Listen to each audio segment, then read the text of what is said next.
Again, sir, we have identified that majority of the participants are from the INC.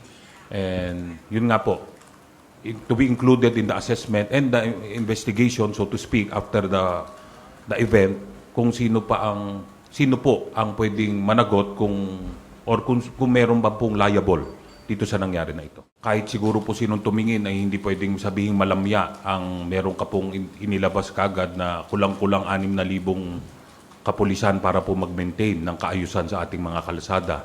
Other than that, we always respect po of the right of the people to assemble peacefully. Magdadagdag ng puwersa ang Philippine National Police dito po sa mga areas na kailangan ng ating mga kapulisan at kaakibat po nito ay ang pag-observe ng maximum tolerance. Wala pong palaging i-maintain natin ang profesionalismo at igagalang ang karapatan ng bawat isa po sa atin.